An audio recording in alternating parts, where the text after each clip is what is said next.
He has taken over. We urge users to update. That's where the light bulb should go off.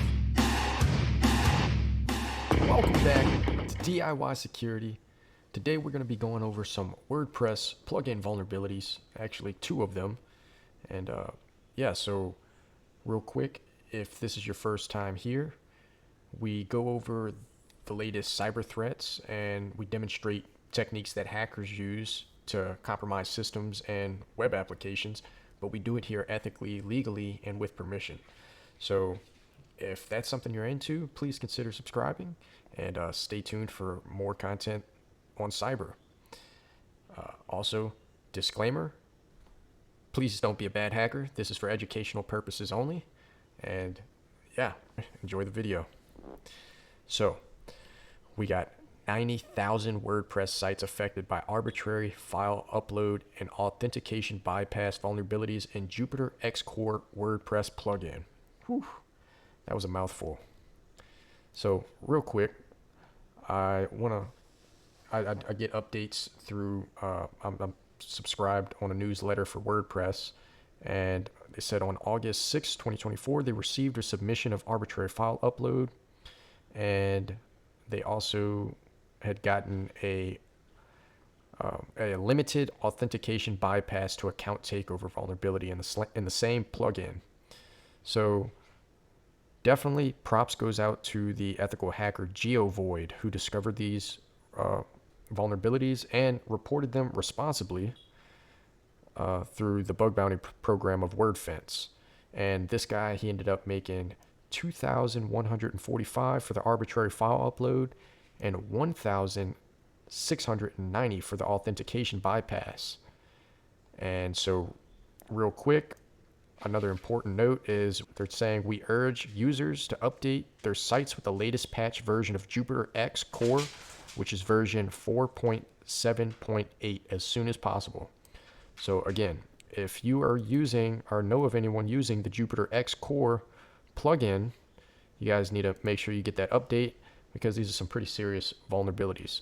So we'll dive right in.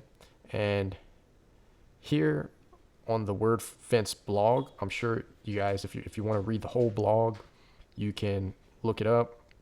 It's the Jupiter X, as I mentioned. I'm sure it'll just pop up, but it's really cool. They give, a technical analysis of the code, which we will be diving into some of the code, but my channel is also for people that are trying to break into cyber, or maybe might be interested in cyber, and I don't want to just right off the bat, scare you guys off with this stuff. So I'm going to try to break it down in the most simplest terms that I can, and that'll kind of help me as well talk about this stuff. So as I mentioned, I'm not going to go and read all of this. I did take some notes to try to break down what I think the way that I can explain it in the most simple terms would be. So we'll just jump right into that. I got a little video here, and so first we'll talk about the arbitrary file upload. So what is arbitrary file upload, right?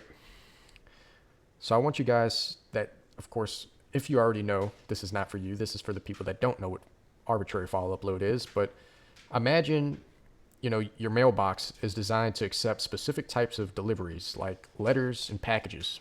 The mailbox is supposed to check the type of delivery by looking at its label, whether it's marked as a letter, a package, or something else. Now the hacker finds out that the mailbox doesn't actually check what's inside, only the label. So the hacker takes something dangerous, like a harmful script, and simply changes the label to say letter or package, just like changing the file extension from TXT or JPEG, etc. The mailbox sees the letter label and accepts it without verifying the content. So once this dangerous file gets inside, it's placed in a folder or the server where it's publicly accessible, and the hacker can open up the file remotely and execute harmful code, allowing them to take over the website or the server.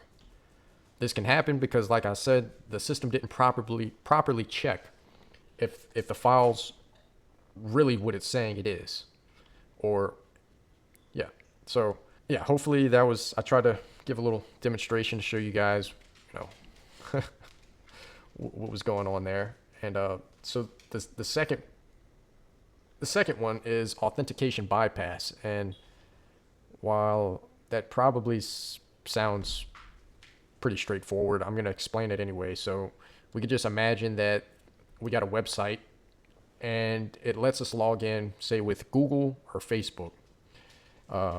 So normally when you log in with Google, the site gets a special ID, like your Google ID, and it saves it.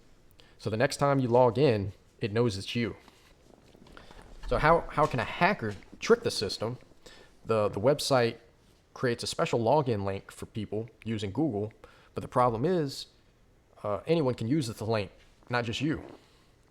So there's two ways that the hacker can attack. The first way, the hacker uses an empty value in the link, and the website logs them in as the first user who even used Google login, often the website admin. Now the hacker controls the whole site. The second attack, if the hacker gets your Google ID, they can pretend to be you and log in.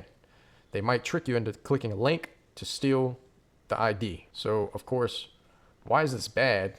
It's kind of obvious. The hacker could, take over the admin accounts, change the website, mess with other users' personal accounts, all because the website didn't properly protect or verifies who's using the special login link. So what should have happened is the site should have made sure only you can use your login link and check that no one can use the empty or fake IDs to sneak in.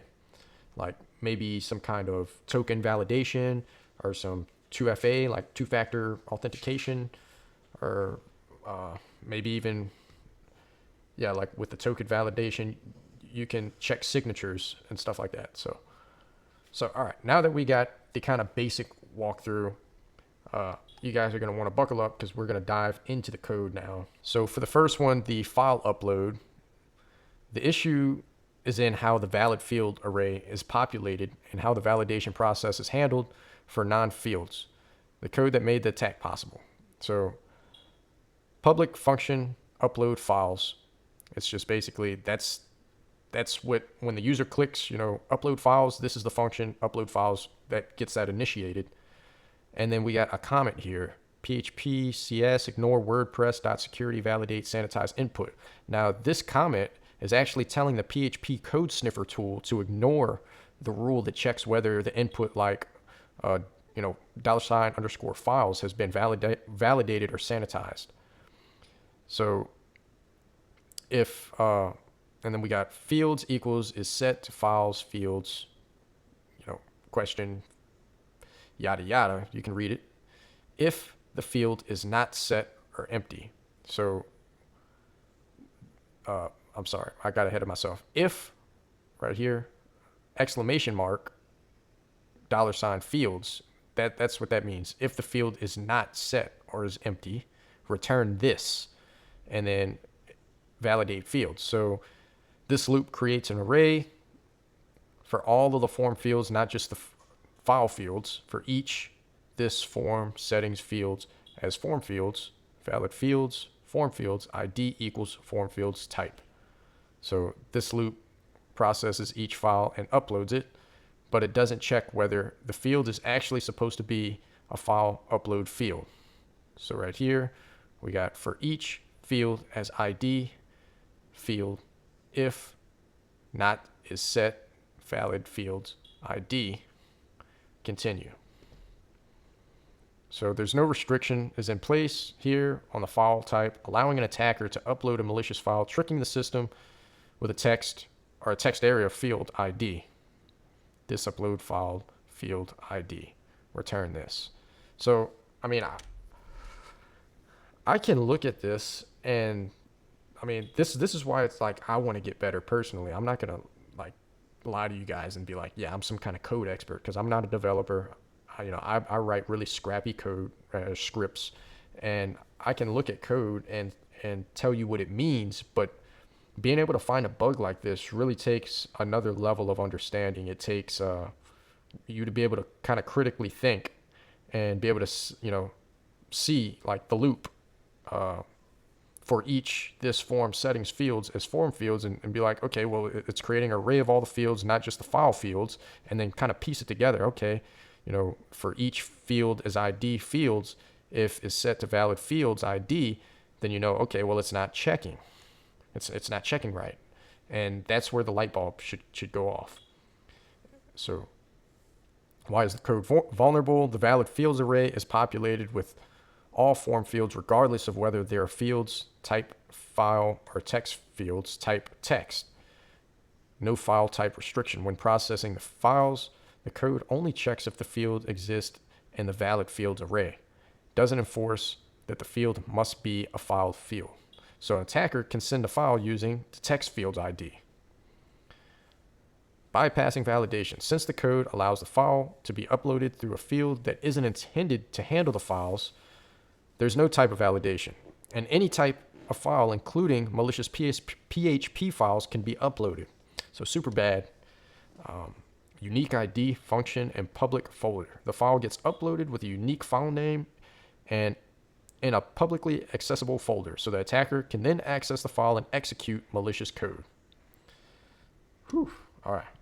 So I know that was a lot, you guys. Just hang with me. We're almost done. And do please comment below. Some of you more experienced guys, if I didn't explain this right, please correct me. I don't want to be, I'm just trying to practice myself and being able to explain this stuff because it can get complicated. Authentication bypass. So we've already ran through all this. Why is it bad? We're going to go right into our technical walkthrough.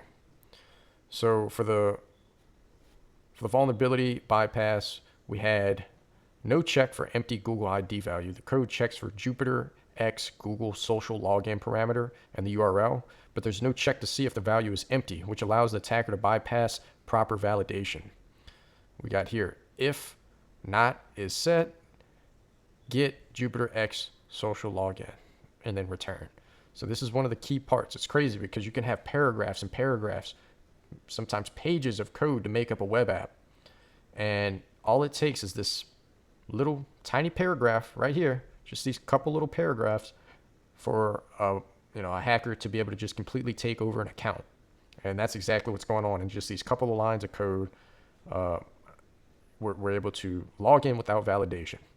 So log in without validation, this line retrieves the user's based on the social media user Google ID. If the Jupiter X Google social login parameter is empty or manipulated, the attacker could be logged in as the first user who used social login. So super crazy. It's almost like a remember me in the storage heap of the application, pretty much, from what I understand anyway. Users equals get users. We got meta key. This is the social media Google ID. The meta value, the value is not validated properly, obviously. Maybe not obviously. Would I have noticed this? Like, that's what I'm talking about. This is why we need to get better at understanding, being able to interpret code, not just reading code and saying, okay, I understand that that's a meta value and it's going into value. Like really being able to critically think about this stuff. Number one count total is false.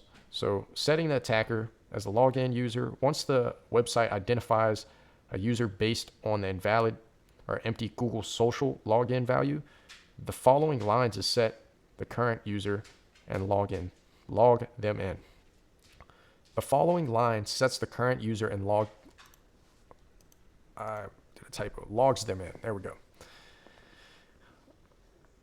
So ID equals user ID, and this is the attacker's ID is set here. So this is where he would change it up.